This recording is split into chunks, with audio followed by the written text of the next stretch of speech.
Konnichiwa. Konbanwa. Kontoru. Andre. Kembali lagi ke Otaku Box Podcast di Jepangan. Pawaling. Tapi speaking of tedem. Yes. Kita berterima kasih ya. Oh ya, terima Kemarin kasih. kita mendapat akses ke kemana Andre? Kita mendapatkan akses oleh Netflix untuk bisa menonton premier episode 1 serial Netflix One Piece. Sehari sebelum warga ya. Sehari sebelum warga kita sudah menonton episode 1-nya Ya. yang dimana serial Netflix ini One Piece ini ada 5 ya. Ada 5 aktor yang membawakan piece dari Eiichiro Oda ini dengan begitu ciamik. Yaitu ada Iñaki Godoy sebagai Monkey D. Luffy. Ada juga Emily Rudd sebagai Nami. Ada Ma Ken-yu, ini yang paling ganteng di antara itu semua, sebagai buff. Zoro, paling buff. Lalu juga ada Jacob Gibson sebagai Usopp, ada juga Tas Skylar sebagai Sanji. Gila, hafalannya bagus banget. Wah, hafalannya bagus banget ya. Tapi lirik saya ke bawah mulu. Ya, dan ini apa namanya, mungkin nanti akan dibahas lebih lanjut di belakang episode. Tapi ini kita dapat akses ke fan event. Yes. Basically kita diajak ke siang-siang ke Pantai Indah Kapuk. Iya, Ya mungkin karena itu yang paling mendekati pulau di East Blue kali ya. Iya, walaupun jauh ya udahlah. Ya, gitu kan. siang-siang ke sana. Setelah itu dinonton kita diajak experience untuk masuk ke Going Merry. Going Merry-nya. Tengah berlabuh di pulau. Mungkin kalau Indonesia dia kan setiap pulau di One Piece itu kan ada musim-musimnya kan. Apa ada pulau yang musim dingin, musim panas. Mungkin kita kayak Pang Hazard kali ya. Jakarta tuh yang paling polusi gitu kan. Tapi ya gak apa-apa kan namanya juga berlayar. Dan mungkin kita akan sedikit ngomongin soal kesan kita ya. Menonton episode pertama. Mau mulai dari mana? Betul. Mungkin sebelum itu juga kalian tuh sebenarnya saat ini juga kita take, kalian udah bisa menonton ya di Netflix. Udah 8 episode. Yes. Jadi kalian bisa langsung mau binge watching, mau sosokan kalian bikin seminggu sekali dengan teman-teman kalian tuh silahkan banget. Tapi ini ya 8-8-nya udah, dan kita hari ini ingin ngebahas episode 1 yaitu Romance Down. Oke. Ya judulnya Romance Down. So where do we start, Dre? Ya, jadi mungkin dari pengalaman saya dulu ya. Waduh, pengalaman saya menonton ini. Karena kan sebenarnya saya tuh yang paling baru mengikuti One Piece ya. Dari antara kalian berempat. Baru sekitar 6 bulan yang lalu gitu. Gue mengejar 1000 lumayan loh, saya ngaji tuh nggak secepat Anda soalnya. Ya itu benar-benar yang mungkin orang-orang Otaku Box juga pernah mendengar saya tuh sehari minimal 13-14 chapter gitu untuk mengejar saya sambil ngapain pun itu. Jujur saya juga masih sedikit mengingat yang kayak di chapter-chapter pertama ya gitu ya. Dan apa yang dikeluarkan di episode 1 Romance Down ini di serial Netflix One Piece ini.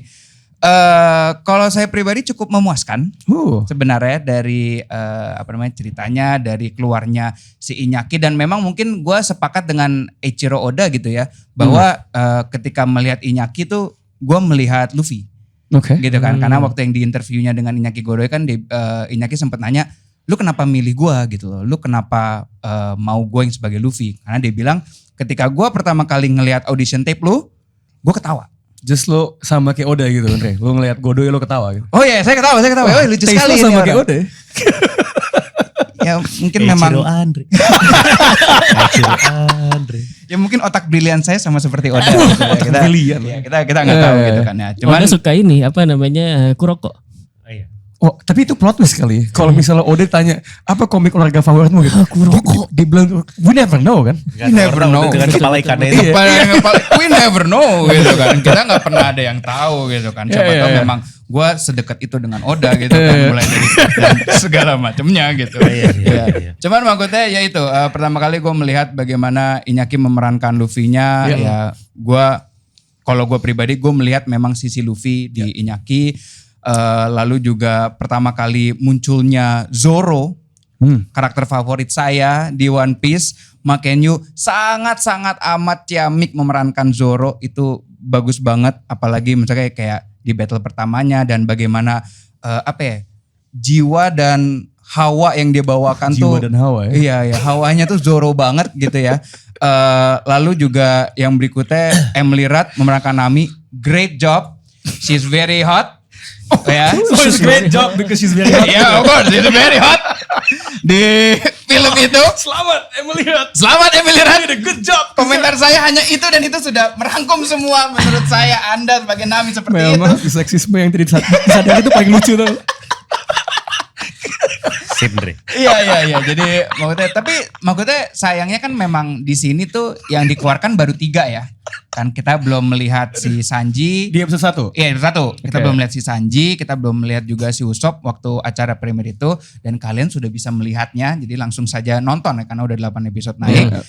Jadi ya kalau dari gua overall juga dari ceritanya, tapi ini ada sedikit apa ya, kegelisahan lah. Kegelisahan. Yang gua lihat, yaitu pace-nya agak pelan sebenarnya. Oke. Kalau dari gue pribadi, pace-nya agak pelan walaupun memang langsung seambruk gitu kan di episode 1 ini kayak keluarin langsung semua ini set, langsung ketemu Captain Morgan, langsung ketemu Helmi Po apa bener dipadetin semua, tapi nggak tahu kenapa gue menikmatinya tuh agak pelan pace-nya gitu loh. Back and forth-nya mungkin oke-oke aja, tapi ya overall dari pacing-nya cukup pelan, jadi untuk Lebih ke episode 1 ini lebih ke kalau buat lo ya, just biar jelas, lebih ke pace-nya slow atau lo agak ngerasa agak draggy. Biasanya itu yang sebenarnya sih kalau gue lebih ke pace-nya aja slow sih. Pace, Ya, oke. gue only the pace. Kalau soal draggingnya One kalau Piece dari gua terlalu pribadi one nggak pace tahu gitu ya. Iya, one pace. That's right. Ya, jadi agak slow sih kalau menurut gue. Mungkin first impression gue dengan menonton episode 1 tuh itu sih. Oh enggak, tapi kan kalau ngomongin impression khususnya lo cuma lo di Indonesia yang punya hak ini. Skala 1 sampai 10 flashy. Kalau dari episode 1 ya teman-teman, kalau dari episode 1 flashy-nya sebagaimana? Rotten Tomatoes punya tomato meter, nah lu punya flashy meter. Flashy-nya gimana? flashy meter dari saya itu hanya 5 di episode 1. Itu pun 5-nya, satunya itu Karena? dari Luffy, Aha.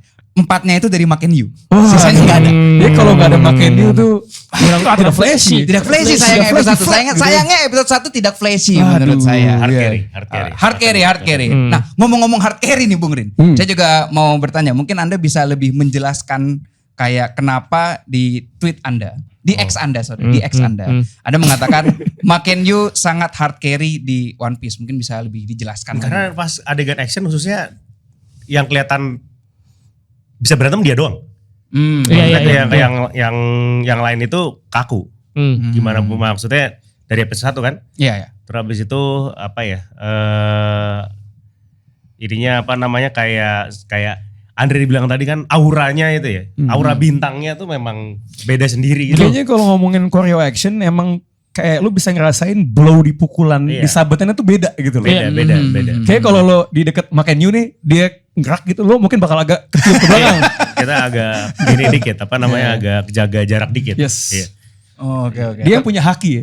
Iya. Dia yang merasa ada hakinya. Iya, Padahal karakternya dari enggak. episode pertama udah punya haki nih. Tapi overall gimana Bung Rin? Kalau dari Anda sendiri? Ini jadi kalau pas nonton bareng ya, jadi ada dua sebenarnya kalau mamanya saya pengen share di sini. Yang pertama tuh pas kita nonton bareng. Oke. Yang pertama tuh karena kita rame-rame nontonnya juga sama fans One Piece gitu ya. Yes, ini Jadi bersama kerasa seru gitu kan. Iya. Kerasa serunya tuh karena nonton barengnya gitu loh. Terus habis itu kalau dari segi filmnya tuh ya tidak seburuk yang saya takutkan. Terima kasih ke Bobby Bob, terima Terima kasih kasih. Dragon Ball Evolution. Iya, jadi belajar. Terima kasih Death Note. Iya itu kan studionya sama kalau nggak salah ya sama yang si Cowboy Bebop kan. Jadi ada ketakutan itu. Iya. Ternyata tidak seburuk yang saya kira. Nah, habis itu saya coba di rumah nonton sendiri setelah Yeah. ini kan setelah rilis gitu saya coba nonton sendiri. Nah, pas nonton sendiri ini ada yang berbeda sih sebenarnya. Oke. Ternyata memang apa namanya ya? Gini. Kan banyak lah terutama penggemar One Piece yang in a way kopium juga gitu kan. Iya, Kayak, we can break the ternyata kita udah break the curse gitu. Oh, oke. Curse apa yang Anda ngomong? Maksudnya gini kayak katanya ini kenapa kalau Hollywood itu bikin serapan anime tuh hancur lebur apa segala macam gitu ya kayak series gitu ya mungkin di situ aja gitu loh. Karena apa yang ibaratnya penggemar anime ini ngomongnya live action ya bukan movie ya. Kalau movie kan live actionnya yang oke tuh udah nggak sedikit gitu ya, udah banyak gitu ya. Bukan banyak tapi udah cukup ada lah contohnya. Tapi kalau kayak live action anime mungkin memang masih perlu banyak inilah perlu banyak perbaikan. Nah ini kayaknya One Piece ini kalau apakah dia dibilang kayak oh nih jelek selevel Dragon Ball ya tentu tidak. Se-Cowboy Bebop tentu tidak. Tapi maksudnya gini, ini non Hollywood tapi ya kita sebelumnya ada Alice in Borderland itu bagus juga itu. Oh iya. Itu adaptasi yang baik gitu. Jelas. Terus habis itu kayak jangan ngomongin Kenshin ya, Kenshin tuh udah kayak Oh itu top contoh. tier, udah. Yang Udah paling ujung lah itu paling ujung. Iya, maksud terus habis itu dan ini sih kelihatannya kalau gue pribadi gitu ya, ini tuh kebutuhannya adalah gimana live action ini tuh dibawa selevel, apalagi One Piece ya judul yang wah luar biasa, salah satu karya agung yang paling banyak yang paling laku kan sepanjang sejarah. Nah ini kan levelnya udah harus kayak sama Hollywood itu yang live action dari mungkin Marvel, DC atau apa namanya karya-karya lainnya gitu. Bahkan kita tahu live action manhwa yang series itu juga banyak yang diterjemahkan dengan baik gitu, yang bagus-bagus gitu.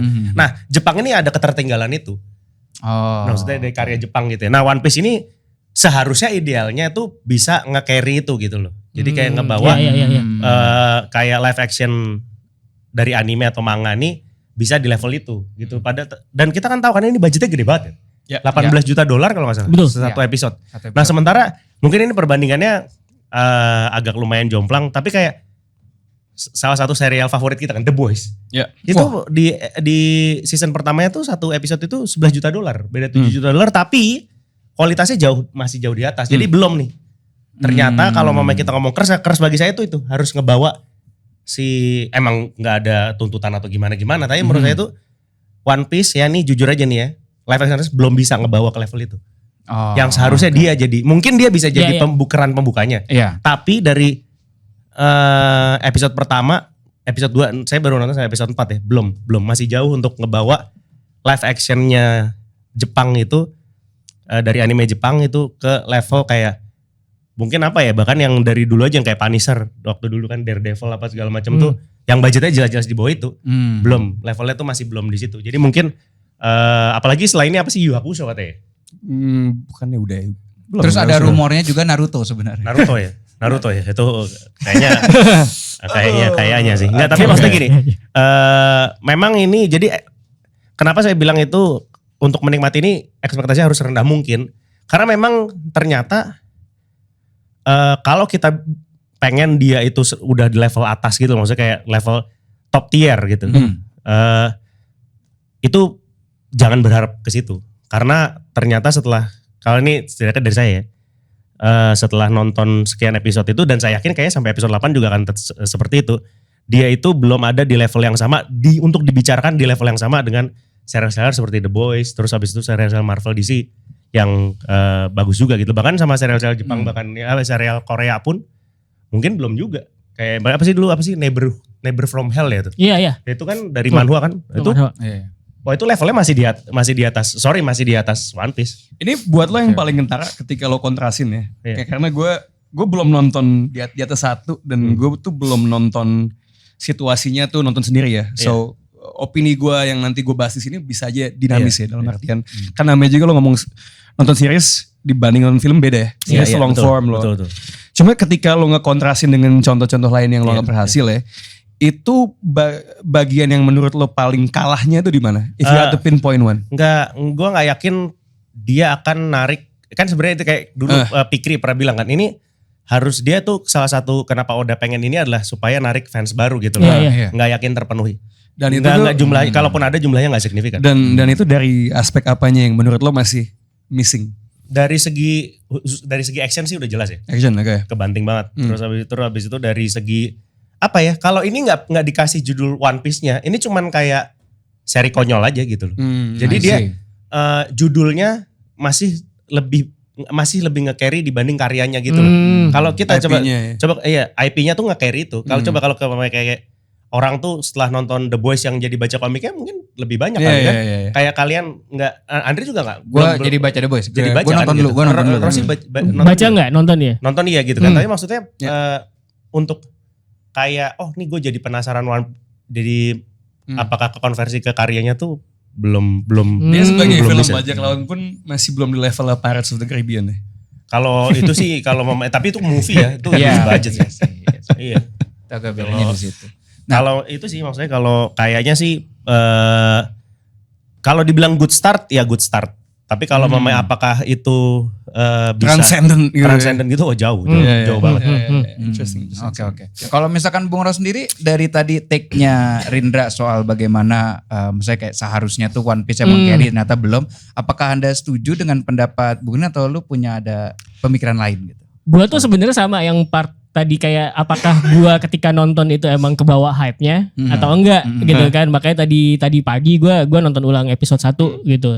Dan gua ngerasa sebenarnya ada benar ya bahwa kita emang agak kebawa hype-nya ketika lagi nonton di sana. Cuman suara cheers. Iya. Ngeliatin fansnya betul hal siapa kecil. yang keluar gitu Iya, kan. maksudnya Fan service yang sebenarnya mungkin nggak pas juga karena fans gitu. Iya. Makanya itu kemudian itu sih sebenarnya yang paling kerasa di gua. Tapi kan ketika kita kemarin nonton deret berlima itu juga gua melihat kan kadang-kadang kita juga ya udah gitu doang gitu loh. Jadi dan ketika gua nonton lagi juga cuman kayak udah ada Mihawk di sini, ada penampakan Shanks ketika eksekusi bla bla bla segala macam.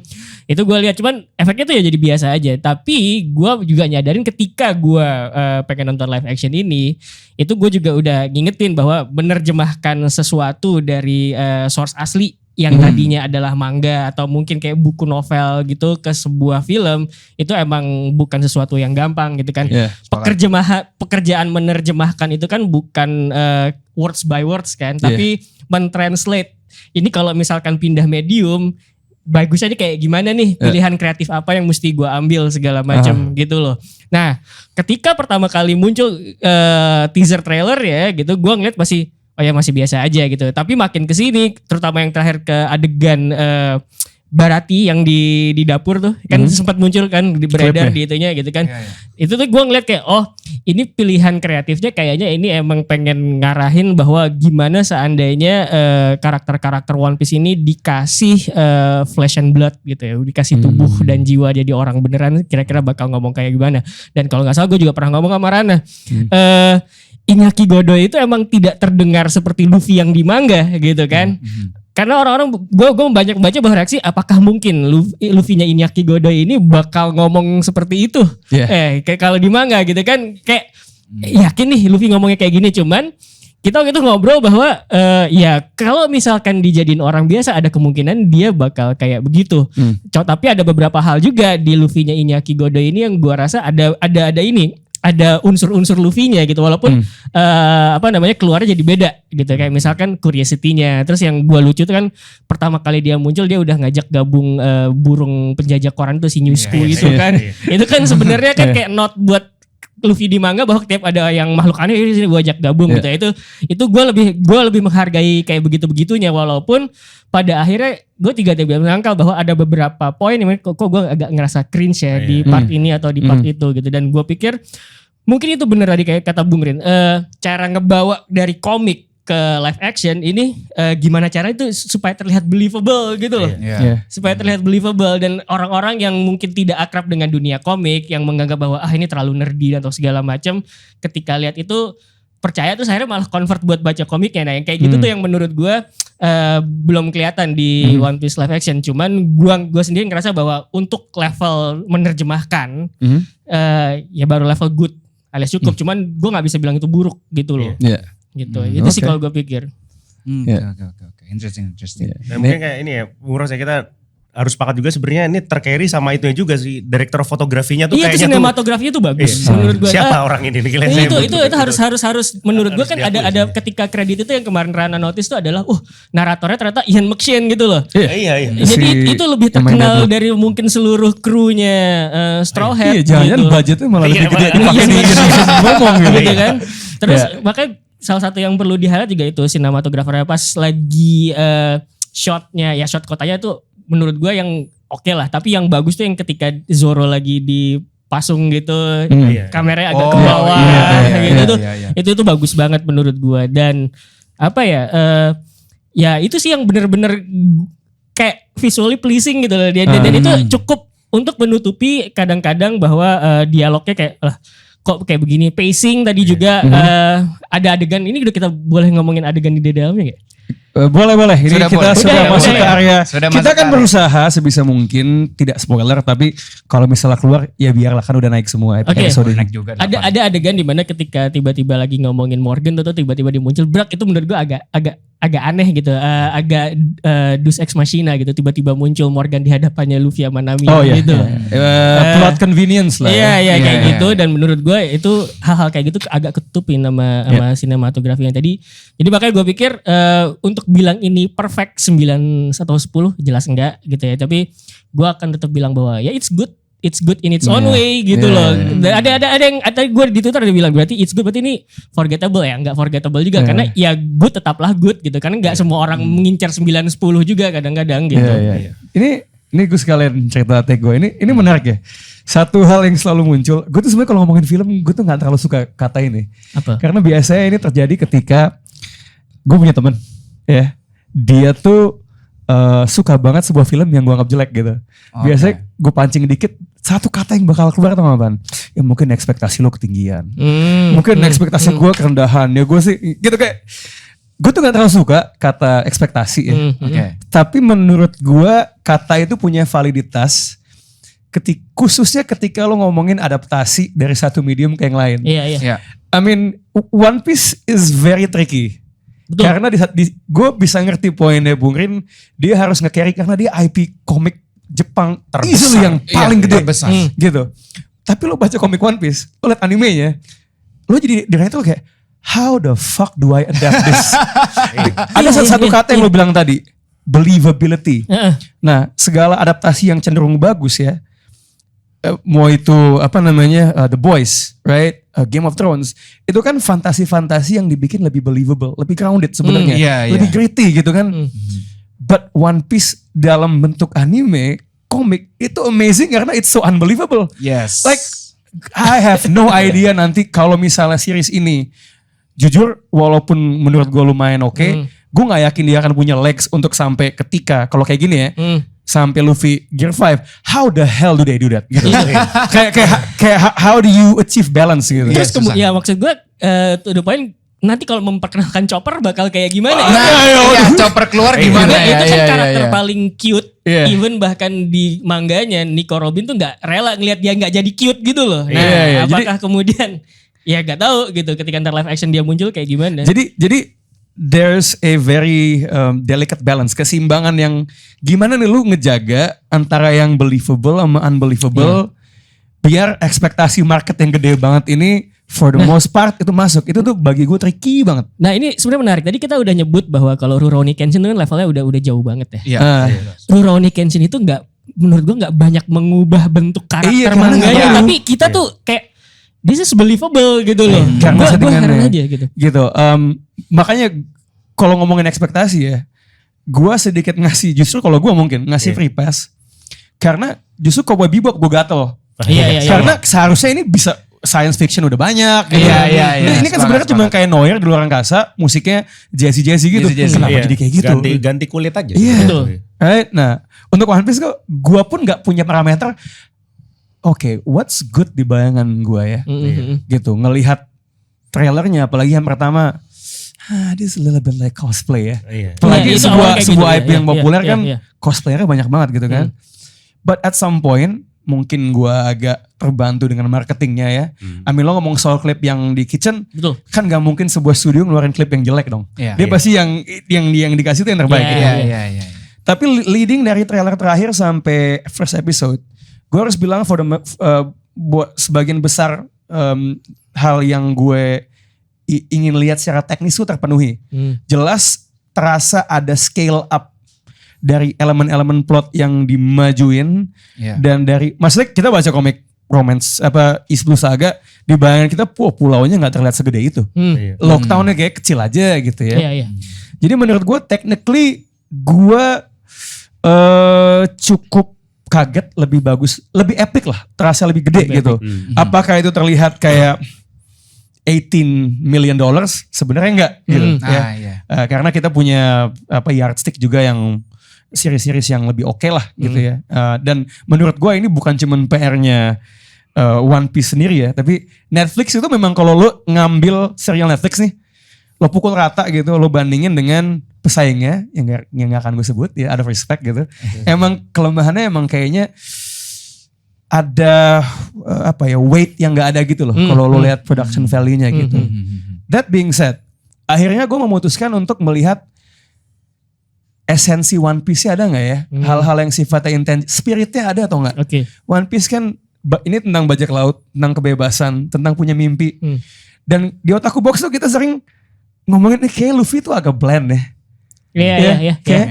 Satu hal, gue sepakat action tuh Makenyu yang carry. Ya, kelihatan banget nih anaknya Sonichiba dengan pengalaman jadi Enishi ya di semua serial itu kayaknya adaptasi. Keluar dari rahim ibunya salto itu. Langsung kick gitu, nendang ke bapak. Cuman ternyata spirit One Piece bagi gue itu justru sangat keluar di Inaki Godoy. Walaupun gini, lo liat Luffy matanya kecil kan? Iya. Titik. Ternyata lo ngomong soal perubahan adaptasi. Matanya Inaki Godoy yang gede yang bikin gue kejual sama dia. Karena di dunia nyata, if you wanna believe someone who has big dreams, itu dari matanya yang gede. Yang berbinar, bukan mata yang kecil. Nah, kita kan suka mikir, gini kayak misalnya nih, My Hero no Academia, Deku tuh bagi gue magnetik sekali karena dalam semua situasi dia mau itu penjahat, dia akan berusaha menolong orang itu. Di saat mungkin lebih baik, pragmatik adalah gue bunuh penjahatnya, dia akan I need to save him gitu.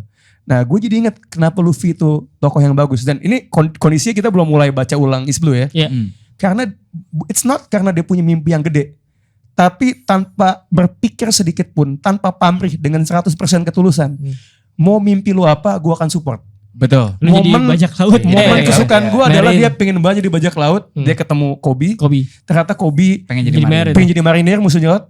Tanpa mikir, tanpa ada hesitasi sama sekali. Yuk ke markas. Yuk ke markas. Dan setelah gue pikir dia itu yang sebenarnya bikin krunya Luffy itu mau ngikut dia. Karena dia percaya dia akan sebisa mungkin ngedukung Sanji dapetin ketemu All Blue. Dia akan mendukung Zoro. Dia percaya lu adalah the best swordsman in the world. Nah gue tuh baru inget itu kualitasnya Luffy. Dan menurut gue itu keluar banget. Walaupun kadang-kadang ini apa sih tokoh annoying, ngomong berisik, gak bisa diam gitu. But at the same time, dibalik semua berisiknya dia akan selalu ngedukung temennya tuh sampai titik terjauh. Dan itu sebenarnya kualitas dia sebagai sebuah kapten. Itu sebenarnya ada momen dimana yang menurut gue agak conflicted gitu dalam tanda kutip, ketika dia pertama kali ketemu Zoro gitu ya, terus nyasar kan dia kan ketemu Zoro itu gara-gara nyasar, terus dia tanpa aba-aba Zoro bilang bahwa mimpi gue tuh pengen jadi greatest swordsman gitu kan. Itu menurut gue momen itu kayak di-blunt dikeluarin gitu aja nih gitu. Tapi yang momen berikutnya adalah gimana Luffy ngeyakinin Zoro, lo yakin kalau mimpi lo kayak gitu, lo mau stuck 7 hari di sini doang gitu kan? Dibumikan mimpi gitu. Lo yakin kayak gitu? Nah itu menurut gue emang bener-bener kayak Luffy itu kan meskipun segala sesuatunya berbau positif gitu ya, auranya dia positif segala macam, tapi kadang-kadang dia bisa knock some sense ke orang gitu kan. Bahkan ke Momonosuke di Wano gitu. Even ke Shirahoshi dikatain cengeng karena lo nangis mulu gitu loh. Hal-hal kayak gitu loh menurut gue yang kayak ini Luffy banget nih gitu. Dan tapi yang menarik bagi gue di situ adalah ketika pun dia kayak agak bilang orang lain salah, semangatnya tuh tetap adalah mendukung mimpi orang itu. Kayak yang tadi bilang. Kenapa dia ngomong kayak gitu? Betul. Konteksnya walaupun dia pengen ngajak ke Zoro jadi krunya, konteksnya adalah kalau lo stuck di sini ya lo gak bakal jadi best swordsman gitu loh. Kan mini spoiler tapi kayaknya adegan ini ada di komiknya ya. Ketika Zoro bilang gak mau kan tetap dia mau ngebebasin terus dia cabut aja gitu kan. Iya. Thank you gitu dia bilang gitu. Jadi, bagi gue selain actionnya Makenyu, sincerity-nya, ketulusannya Inaki Godoy sebagai Luffy, ya mungkin bagi Oda sesimpel bikin dia ketawa. Tapi bagi gue, kita hidup, kita udah dewasa, kita nih kadang-kadang skeptis, kita kadang-kadang nih tipu. Dia level kepercayaan dia sama orang lain, level dia akan ngedukung ketulusannya, nggak ada pamrihnya, itu yang bikin gue jadi okay, they got the right Luffy. Itu yang sebenarnya bagi gue. Ternyata lebih gue nikmati daripada yang gue duga. Iya, dan dari tadi kita sudah ngomongin main-main karakternya. Mungkin sekarang kita mau sedikit ngobrolin tentang karakter-karakter yang tadi mungkin juga udah beberapa kita sebut ya. Yang kita bahas yang sempat keluar lah menampilkan gitu kan, menampilkan bentukannya gitu kan. Kayak yang pertama kan tuh juga kita ngelihat Mihawk ya, tapi tuh Mihawk muda ya. Mihawk muda udah keluar juga, abis itu juga ada Garp. Itu kita ngelihat dia tuh di awal sama di akhir ya. Waktu betul. yang di telepon itu. Terus juga Baginya baginya sudah keluar. Terus juga ada karakter yang Anda sering sama-samain ya sama orang lain yaitu Shanks. Si Empang. Si Empang. Tapi gue boleh intervensi sedikit nggak? Mungkin nanti kita kan juga tentunya kan kita pengen ngasih opini yang jujur ya. Bung Ren udah nge-mention hal-hal yang bagi dia masih kurang. Gua ngerasa ngebayangin gua jadi penonton awam. Some of the cameos Easter eggs-nya tuh nggak masuk akal sama sekali sebenarnya. Betul, benar. Di episode 1 tanpa tahu episode 2, lu lihat ada badut itu, apa gitu. Dan momen cut ke badut si bagi kan ada beberapa transisi yang smooth, kayak dia ngomong apa terus cut ya. Momen ada begitu. Itu tuh jeber. Siapa nih? Ronald McDonald gitu ya. Siapa nih? Itu tuh kerasa banget pas nonton sendiri. Kalau Pas nonton rame-rame tuh kayak ya udah semuanya tahu. Soalnya nakama semua kan. Iya, jadi kalau pas nonton sendiri nih kayaknya harusnya bisa lebih baik. Mungkin itu kali ya. Ini mungkin agak nyambung sedikit walaupun agak beda sama poin lo. Kalau gue mesti kasih masukan, kalau emang mau coba agak transcendent, mungkin One Piece tuh justru bisa lebih fokus ke pleasing orang yang bukan fans ya justru. Iya. Gitu dia targetnya itu. Iya. Mungkin kalau ada season 2-nya mungkin perbaikannya kayak gitu ya. Karena gue ngerasa kan di dalam dunia film kan ada yang namanya screenplay kan. Abis adegan ini gimana, dan menurut gue kan kalau misalkan sebuah manga itu screenplay yang bagus itu kan si ini kan Naoki Urasawa kan, dia pindah-pindah plot itu tidak terasa tidak terasa jumping gitu kan. Ada beberapa adegan di mana One Piece itu gue rasa dari satu adegan ke adegan lain itu oke banget nih, transisinya oke. Tapi kemudian di sisi lain ini ngapain ada sih gitu. I think it worked best ketika itu cutnya adalah ke flashbacknya Luffy. Iya enggak. Karena nyambung omongan, referensi gitu loh. Nah kan kita sebenarnya ketika episode 1 pertama itu mulai pembukanya kan eksekusi Gold Roger gitu kan. Kita berekspektasi bahwa ini bakal pindah ke desanya Luffy. Tapi ternyata tidak. Ketika kameranya turun gitu ya, ternyata Luffy sendirian sudah langsung, di laut. Itu menurut gue itu keren gitu kan. Cuman makanya kemudian dari situ gue berpikir bahwa ini sebenarnya showrunner, director, screenplaynya, screenwriter ya segala macam, ternyata cukup punya pilihan-pilihan bagus gitu loh ketika dia harus menampilkan adegan yang mana urutannya seperti apa gitu. Karena kita tidak langsung melihat masa lalunya Luffy, karena ditampilnya malah sepotong-sepotong kan masa lalunya dia gitu. Oleh karena itu kenapa kemudian harus memaksakan ada banyak cameo di eksekusinya Goldie Roger. Mungkin itu Easter egg bagus buat banyak penggemarnya One Piece, karena tapi itu pun bahkan itu kan adegan itu pertama kali muncul di kalau nggak salah chapter 0 yang ketika Shiki ya kan, ceritanya Shiki mau bikin pulau di langit itu. Ini konteksnya buat anime kan. Buat gitu. Jadi itu kan sebenarnya kayak sebuah hal yang trivial bahwa ada banyak bajak laut terkenal ketika itu ada hari itu ada di situ gitu. Sebenarnya tidak perlu juga. Nanti kan kalau misalkan ini berlanjut kita kan bakal mengenal lebih jauh Goldie Roger gitu kan. Dan di situ udah ada Garp. Berarti kan kita harus menjelaskan kok Garp yang ada di Marin itu hubungannya seperti apa nanti sama Goldie Roger gitu. Gue sebenarnya adegan yang gue paling gak suka itu adalah eksekusinya Goldie Roger di awal, karena ngebayangin reaksi orang, dia ngomong gue nyembunyiin harta gue tapi dia juga nggak bilang di mana. Kenapa pada kalut? Kelihatan banget kameranya perlu banget nyorot kamera. Padahal hal-hal yang kayak gitu ya, Easter egg yang kayak gitu, kalaupun mau bikin ya, sebenarnya itu lo bisa reverse engineering aja ketika udah lo jauh season 2, lo pengen ngaitin sesuatu, dan pun di komiknya kan ketika kita baca juga begitu kan. Betul gitu. Kayak lo bilang tadi chapter 0, ternyata di sini ada si itu, sini ada si itu gitu kayak. Pilihan-pilih kayaknya justru jatuhnya adalah ketika dia mengambil pilihan-pilihan yang sedikit terlalu indulgent buat fans. Betul. Gitu. Karena ya sama kayak yang Murin bilang, di saat lo fan service, lo kan lagi bergantung pada orang ini udah tahu gitu loh. Dan itu yang sebenarnya mungkin juga agak menghalangi this from bisa lebih transcendent lagi. Iya, buat expand ke orang. Sama ini juga sebenarnya ada satu karakter lagi yang saya paling kasihan, yang cuma bentar banget, yaitu Mr. Seven. Benar-benar kan awal dia keluar langsung melawan Zoro segala macam, tapi harus gua aku ya, maksudnya kan kayak gua kan suka maksudnya kayak hal-hal yang berbau gore gitu kan. Dan gua kira tuh One Suka yang Piece. gori ya? Iya, gori. Hot, goreng. Dan gua kira One Piece tuh terlalu aman lah Iya, untuk iya, hal iya. seperti itu. Tapi dengan adanya adegan yang Mr. Seven ke Black 2 itu, Bas. wah itu iya kan kayak wek gitu, tiba-tiba kayak gitu kan kayak wah, ternyata berani juga ya One Piece bikin kayak gini. Dan ada adegan kepala digetok meski nggak kelihatan ya, darahnya doang. Iya, dia iya. sedikit lebih bloody daripada yang gue duga sih. Kan makanya. biasanya ketika sesuatu yang animasi jadi live action, apalagi kalau mau ngincar pas yang lebih gede, dia sebisa mungkin dibikin clean. Dan ternyata tidak se-clean yang gue kira gitu. Makanya terus juga nextnya juga ada itu ya yang tadi mungkin udah di-mention juga Kobe. Kobe. Itu menurut gua Kobe. Kobe-nya bagus sih, maksudnya kayak untuk apa namanya pengambilan aktornya juga menurut gua cocok banget. Kobe-nya hot gak? Kobe-nya oke. Kobe-nya oke. Nggak mau ke situ. Oke, Kobe-nya oke. Saya nggak mau ke situ. Kobe-nya oke. Lalu menurut saya karakter paling lucu di episode 1 yaitu Helmipo. Helmipo. Wah, terbaik. Wah, gila Kayaknya sebenarnya terbaik. casting terbaik tuh Helmipo. Iya, iya, saya terbaik. Ngeselin. Helmipo anjing. Ngeselin. Tiba-tiba melihat pantat itu saya kaget. Aduh, ya, spoiler ya. Lo Spoiler lihat ya. pantat. Ya, kalau Pantat ngeliat pantat Helmipo. Helmipo lu nonton aja episode episode satunya. Episode satunya Iya. itu saya tuh langsung kayak what gitu kan.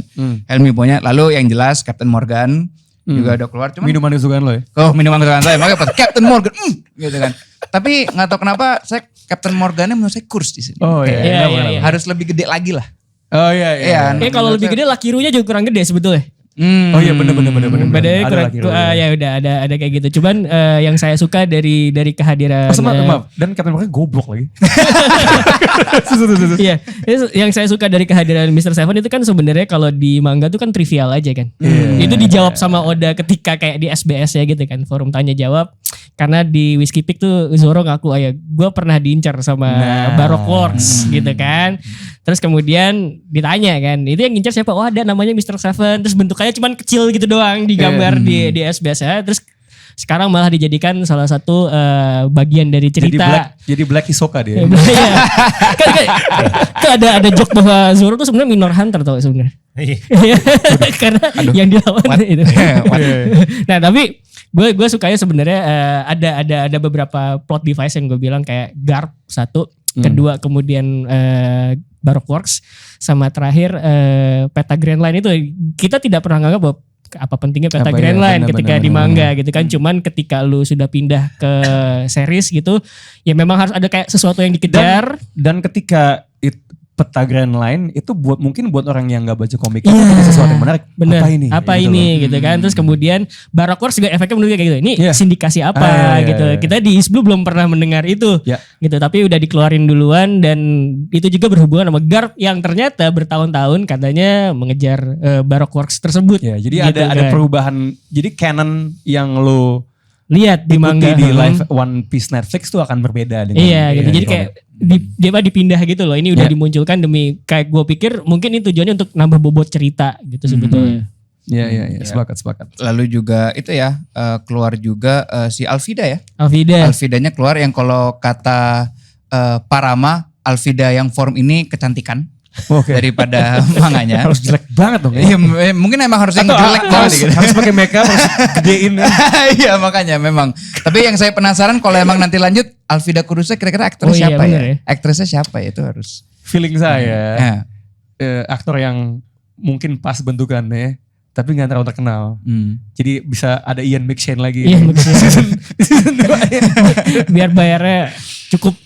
Iya. Terus lalu juga tentunya yang terakhir ada Gold Roger ya, yang Gold Roger. cuman di awal doang, tapi memang mungkin nggak tahu deh untuk kedepannya mungkin juga harus sedikit lebih dijelaskan kali ya. Kalau dari gua pribadi, maksudnya Gold Rogernya tuh ini siapa? Terutama untuk yang baru-baru nonton One Piece gitu kan. Karena waktu yang kita nonton premier aja kan, maksudnya kayak MC teman kita Arena Friends kan sempet nanya juga kayak di sini ada yang baru pertama kali One Piece nggak gitu segala macam mungkin untuk Gitu. Yang datang ya kebanyakan yang nggak datang. ada lah. Iya, nggak ada lagi semuanya nggak sama Gitu gitu. kali ya. Iya. Mungkin siapa tahu ya mau kalau bikin nomor lagi tuh yang nggak tahu. Ya iya kayak lo 6 bulan yang lalu gitu ya. Iya, yang kayak what gitu kan. Iya. Tapi yang gue notice tuh ini nggak tahu, gue bisa salah. Cuman Gold Roger tuh terlihat sakit sebetulnya. Nah, gue nggak mau spoiler. Ini untuk yang nonton doang, bukan pembaca mangganya gitu kan. Iya, Jangan-jangan iya. emang intended kayak gitu, nggak tahu. Oke. Lalu juga setelah mungkin sebelum kita ngelanjut ke pengalaman kita ke Going Merry. Iya. Berarti kalau secara overall ini ya kalian worth to watch lah ya. Maksudnya kayak nonton aja. Coba Bagi dengan gue itu it's a step in the right direction. Oke. Gue akan punya opini yang lebih solid untuk diri gue sendiri habis nonton the first season. Gue akan bilang ke orang luar just go give it a try gitu loh. Tapi apakah gue gak tahu apakah gue akan slow Bung Rin on this ya. Walaupun kayaknya Bung Rin gak slow ekspektasi waktu lo liat trailernya ya. Iya. Gitu. Tapi ya kalau buat keseluruhan satu seasonnya gue mesti nonton dulu sih gitu. Gini, mungkin gini. I've seen worst. Oke. Ya. Jadi Ya, bisa lah. kalian langsung saja nonton ya. 8 episode sudah keluar di Netflix. Kalian bisa ngecek aja. Lalu berikutnya nih sebenarnya kita mau sedikit membahas tentang pengalaman, menurut saya pengalaman asik. Pengalaman seru. Yaitu event Straw Hats Unite All Aboard the Going Merry. Dilaksanakan oleh Netflix. Ya, dimana kita ini kalian bisa melihat nih pintu awal depannya ya ketika kita Mau naik embe, kita dibagi-bagi grup gitu ya untuk masuknya. Sayangnya ada nakama kita yang harus cabut dulu ya. Iya, saya ada pekerjaan lain. Pekerjaan lain. Kita nongkrong dulu di Thalassa ya. Kita nongkrong dulu di Thalassa sambil menunggu giliran, dan juga banyaklah beberapa activation di sini. Salah satunya sebenarnya yang nggak hadir di hari ini yaitu Baus. Oh iya. Diundang untuk kuis ya. Betul. Tapi ini di sini banyak sekali yang kenal Baus ya. oh banyak. Dia yang paling terkenal di sini. Ren, semuanya Ren. Ada jawab Ren nggak? Ada bisa. Gue mau interview talent lu dong Ren gitu kan.